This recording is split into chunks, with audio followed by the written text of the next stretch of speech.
All right, so everybody, thanks so much for listening to Fire Breathing Rob. Whether you're listening to us on the radio, the YouTube, or the podcast sites, we appreciate it. If you are listening to us on one of those, the podcast or the YouTube, please like, subscribe, definitely share this interview. It's with an amazing woman. She's got a lot of stuff to bring to the table. We're going to be talking about a lot of different stuff. So thanks so much. This is Dr. Kathryn Schmitz, and she is the director of oncology, nutrition, and exercise at the Penn State Cancer Institute. You can get Dr. Kathryn Schmitz's new book out, whether it's on Amazon, whether it's in Barnes and Nobles, Books A Million, whichever local bookstore you're near. You can get this book. Again, it's Moving Through Cancer, an exercise and strength training program for the fight of your life. And I just have a good family friend that's in her 70s. She just went and beat cancer. And she told me about all the issues she went through. So I kind of hear that firsthand. Obviously, my dad also beat cancer too. So, Dr. Schmitz, it's people like you that we honor and respect on this program. Because you help a lot of people, and not even just that. Obviously, through the coronavirus, we honor doctors and nurses and what they went through and helped us with. So, Dr. Schmitz, sorry for the ramble, but I wanted to give you the props, and we appreciate having you on. It's an honor and a pleasure. It is delightful to be with you, Rob. Thank you so much for the invitation. All right, great. So we're going to kick around a lot of things in this interview, but first, I know I did a little bit of talking about you and rambling in the introduction, but can you tell a little bit of the audience, a brief kind of description about yourself, maybe that I didn't even say in the introduction? Sure. So, let's start with, I'm the mother of two young men and two fur babies. I am married to Sarah, who appears in the book. My wife had cancer 5 years ago. She just hit the 5-year mark. It was head and neck cancer. She was an inspiration to write the book. I have been a researcher in the area of exercise and cancer since the year 2000, at a time, Rob, when we had maybe 10 studies in the literature that, really, we were at the very beginnings of the field of exercise and cancer. Now, there's something out there that scientists use called PubMed. It's run by the National Library of Medicine, and if you can access it on Google. And if you go to PubMed and you put in the terms exercise, cancer, humans, and clinical trial, you'll get over 20,000 hits. What that means is that there's been a lot of research, and so my frustration has been knowing what I know, and yet having people on the street tell me that I don't know what I know. And so I decided that it was time to write a book that would translate the evidence base from the scientific language that goes into scientific journals into everyday language for the average cancer patient and caregiver. Well, now with the internet, Doc, everybody knows everything about everything, or they think they know, unfortunately, and they know nothing. They listen to the silliness on Facebook and Twitter and all the other social media platforms. So it's pretty sad that we've kind of got to that point where there's not a lot of trust in anything anymore, but we'll move forward into the interview. So we'll go into this. So can you talk about being the director of oncology, nutrition, and exercise at the Penn State Cancer Institute? What do you do there? What goes on there in general? Sure. So what we recognized at some point was that there was a community of people that was gathering informally on a regular basis that were all interested in oncology and nutrition and exercise. And so I decided to form this center that brings together now 15 different physicians, nurses, and exercise professionals, as well as nutritionists, to come together on a monthly basis for a scientific conference. But also, there's a lot of, this field is still pretty young. And so there's a lot of mentoring to do of the junior investigators. And so I'm on Zoom calls all day with my mentees, helping them to get research grants and to move their research along. And I'm very, very pleased to say that we call it the One Group, Oncology, Nutrition, and Exercise, has been really successful in getting research grants, and we publish a lot of research papers. In addition, we have a public presence. So we have a website. If you Google for One Group Penn State, you'll find us. And I don't remember the exact sort of what the little, specifics are for the website, but do One Group Penn State, you'll find it. And we have exercise videos for cancer patients. We have a lot of nutrition handouts to guide people through their treatments. There is the option of a consultation with one of our exercise professionals. So you can, click a button and fill out a form, and we will be in touch with you to help you to set up your exercise program. So there's, a section of the website that's about inspiration that has a free movie, a documentary about a stage 4 colon cancer patient who walked what is that thing called in Spain, where you walk from one church to the next church to the next church. And it's like 500 miles long, and he got a break from his treatment and went and did this, the Camino. So he, the film is called Phil's Camino. It's very inspirational, and the filmmakers gave it to us for free on our website. So I would commend the whole website to your listeners. It's a treasure trove. It's there's a lot of information there, and we do a blog every month as well. So we're trying to, share what we know. Right. Dr. Kathryn Schmitz, again, she's the Director of Oncology, Nutrition, and Exercise at the Penn State Cancer Institute. And again, the new book is Moving Through Cancer, an Exercise and Strength Program for Fighting for Your Life. So, Doc, can I ask you this question? Because, like I said, I had a family friend that just went through cancer treatment. She was 70, but she was fairly active in general, even before she was diagnosed. How do you, make that training regimen for somebody that's 70 and somebody that could get childhood cancer, or somebody could even get cancer at, in their 20s or 30s. So how do you kind of do that? Because, there's limitations for somebody that's 70 that, might not be the limitations for somebody that's 20 or 30, or somebody that's, 10 or 12. Right. So, so the book is intended to be a starting place, and we, I very particularly, Rob, I was very careful to make sure that it went to kind of the lowest common denominator.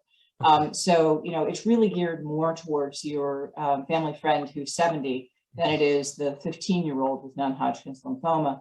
And, everybody can use it, and everybody can progress the exercises as needed. But one of the things that I was very careful about in the book and on the accompanying websites, in addition to the one site website, there's movingthroughcancer.com is an accompanying website that has videos of all the exercises shown in the book.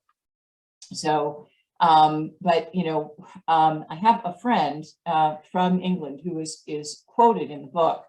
Her name is Dr. Liz O'Riordan. She is a breast surgeon, and she had breast cancer herself. And one of her great quotes is that there were times when she was going through her breast cancer treatment when she couldn't remember how to spell the word potato. Wow. Right. So this is somebody who is a smart, well-trained, academically trained person, and she just cognitively couldn't put it together. And so the book is designed to be simple enough that you just follow along with what's in the book, so that you don't have to think about it. You don't have to decide, should I do this program or that program? Is this one the right one for me, or is that one the right one for me? You do it, you decide if it's enough for you, and progress from there. So why are the doctors telling people, and I should say that as a generalization, that, get plenty of rest. Right. The woman that I was friends with, her and her husband, they knew, I've never had cancer, so I can't really, I can only go through what they said.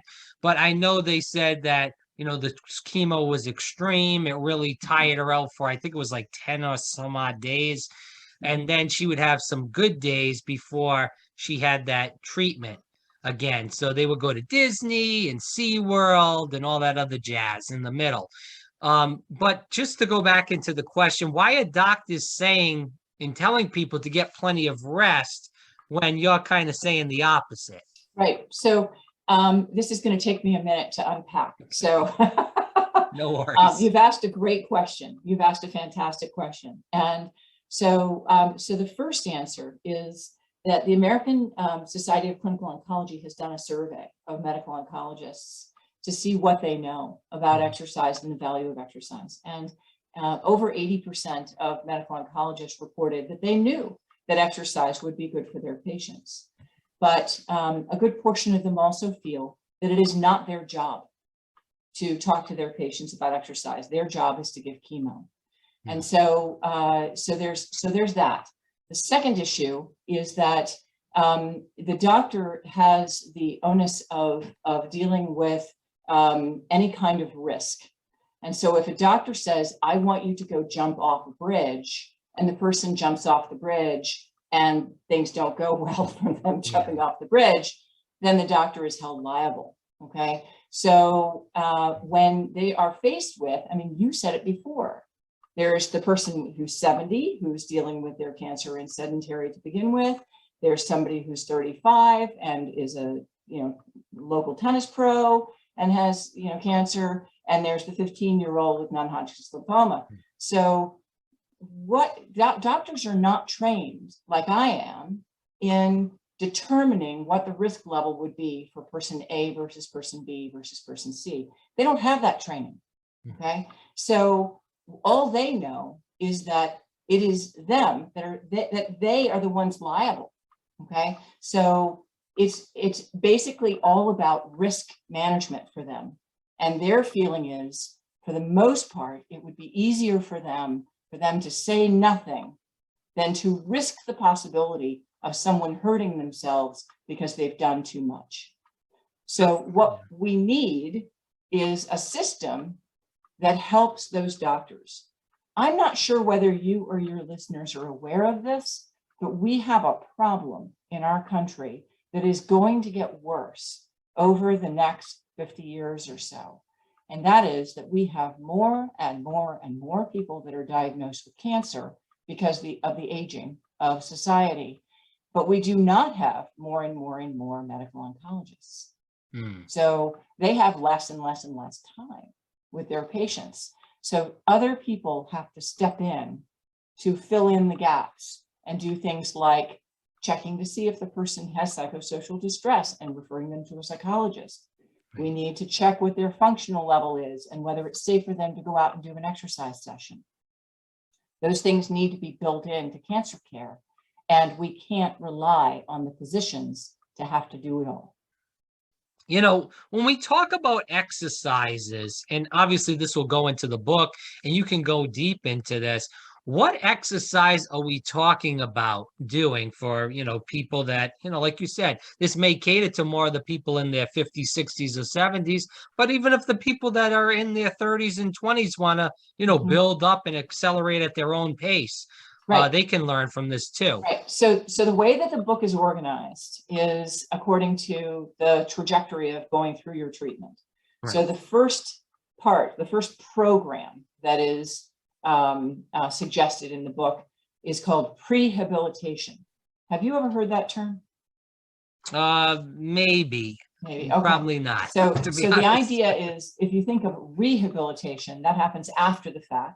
So prehabilitation is doing rehabilitation before you even have the medical intervention. So prehabilitation, we know prehabilitation works. It is actually very, very well documented in the scientific literature. And so The prehabilitation program that I suggest in the book is quite intensive. It is basically saying you need to be strength training every other day, every other day, every other day, every other day. Increase the weight, increase the weight, increase the weight, increase the weight as much as you can, okay? And do as much aerobic exercise as you can. You are training for your life, okay? Because the idea is that even if you have a week before your first surgery, your first chemo, your first radiation treatment, whatever, let's get in the best possible shape that you can be in. And, you know, the idealized version of it is 3 weeks, which is where the cover information comes from, a 21-day program for the. So when should they be starting? Sorry to interrupt. No, that's no problem. They should be starting from the point that they know that they're going to have some kind of cancer treatment. So, for example, my Sarah had a month in between when she was told, you're going to have this surgery, and then they booked it for a month later. And so the idea was for 1 month, she was on like training for a triathlon. She was training like gangbusters. Okay. So, so that's the idea behind prehabilitation. What we know is that by training as hard as you can at the beginning, you decrease the loss in lean mass and loss in function, loss in cardiovascular function, loss in pulmonary function that we know happens as a result of cancer treatment. So that's the first bolus of exercise. And then there is a very specific training program designed for recovery from surgery. There's a very specific training program designed for during chemotherapy and during radiation therapy. And there's a little comment for those poor souls who are asked to do combined chemo radiation, like my Sarah did. Really hard, really, really hard. So so the point is that, like prehabilitation is like, you go hard, right? But then when you're recovering from surgery, all you're doing is walking. You're not lifting anything, okay? During your chemo and your radiation, it'd be great if you get some strength training in, but really, if you get just the walking in, I'm happy, okay? But then as soon as you're done with all your treatment, you got to get back on the strength training because you've got to regain your muscle mass, okay? So it's a program that's intended to flex according to where the person is in their treatment. What do you feel like the goal of this book is for people that read it? The goal of this book is to provide you with something that you can focus on that reminds you that you are something much larger than your cancer, that your body has trillions of healthy cells, even if you have metastatic cancer. The majority of the cells in your body, regardless of where you are in your cancer journey, are healthy and want to be helpful in your cancer journey, but cannot be unless you are actively moving your body on a regular basis, feeding it what it needs, a lot of protein, sleeping regularly, and writing it all down. Right. Agree with you 100%. With the last question, where can people get the book, find more about you, whether it's on social media or on the Penn State Cancer Institute website? Right. So my Twitter handle is Fit After Cancer, and I am Fitness After Cancer on Instagram. The website that goes with the book is movingthroughcancer.com, and you can reach me directly at my Gmail address through that website. And if you're interested in the Penn State One Group website, I would Google for Penn State One Group. No worries. Again, for people that were tuning in, Kathryn just told you where they can find her. But again, this is Dr. Kathryn Schmitz, and she is the Director of Oncology, Nutrition, and Exercise at the Kansas State. Kansas State. Oh my gosh. Sorry, I was coughing at the end of the interview a little bit. I'm sorry. I don't know if you saw me struggling a little. Yeah, I know. Maybe because I was rattling on for too long at one point in time. So let me just reframe that. Again, for people that were just listening, that was Dr. Kathryn Schmitz. She is the Director of Oncology, Nutrition, and Exercise at the Penn State Cancer Institute. She does have the new book out there. You can get it where books are sold. Moving Through Cancer, and Exercise and Strength Training Program for the Fight of Your Life. Last question. I know that I said that was, but we do have one audience question. We talked a lot about exercise throughout the interview, but this person is asking as far as the nutrition goes, should they be really following some, different nutrition guide? Obviously, not too much sugars, not too much salts, but we try to follow that daily through our own nutritional advice. But what would be the advice you would give to people as, that were, I guess it'll be three questions in one, Doc. The first question is what should be the nutrition before the diagnosis, during the diagnosis, and after the diagnosis? Okay, so I'm going to start with during the diagnosis. So if you're interested, by the way, in information on nutrition and cancer, the primary sources that I would send people to on a regular basis are the American Cancer Society and the American Institute for Cancer Research. Both of those are reachable very, very simply by Googling for the organization name. And if we're interested in people during cancer treatment, there are a number of things that we actually include in the book that are tips that have to do with, you don't really feel like eating so much while you're going through chemo in particular. So, how do you deal with the changes in taste and changes in response to food? And so there are a number of tips and tricks that are in the book, including things like using plastic silverware, cutlery, because the metal seems to respond quite badly to the changes in taste. So using plastic cutlery can be really helpful. So there are a lot of tips and tricks like that. There's things about, trying to eat earlier in the day because, by the end of the day, you don't feel so well. But the one thing that seems to be, a hard and fast, nobody disagrees with it, we need to do more of for people who are going through their cancer treatment is increased protein. That we need to be doing protein shakes, we need to be eating more lean meat, we need to be eating more beans and legumes. So that's for during treatment. And the one other thing I would add there is hydration, hydration, hydration, hydration, hydration, hydration. So, water until you feel you're going to float away. For the point of prevention, there are 10 tips that are commonly used that are relevant to nutrition. The first is maintaining a healthy body weight. The second is being physically active. So we're still back to the physical activity. The third is to eat a diet rich in whole grains, vegetables, fruits, and beans. The fourth, hard one for Americans, limiting pre-prepared foods, fast foods and pre-prepared foods. The fifth one is to limit consumption of red meat and processed meat. The sixth one, big one again for Americans, limit consumption of sugar sweetened beverages. 7, this one is one that doesn't come across to the American public very well and is a bigger deal than probably most folks would know. And that is to limit alcohol consumption.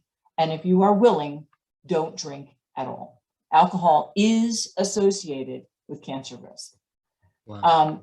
8th issue, don't use any supplements that are specific to cancer prevention. They don't work. For mothers, breastfeed your babies. Breastfeeding is associated with reduced risk for breast cancer.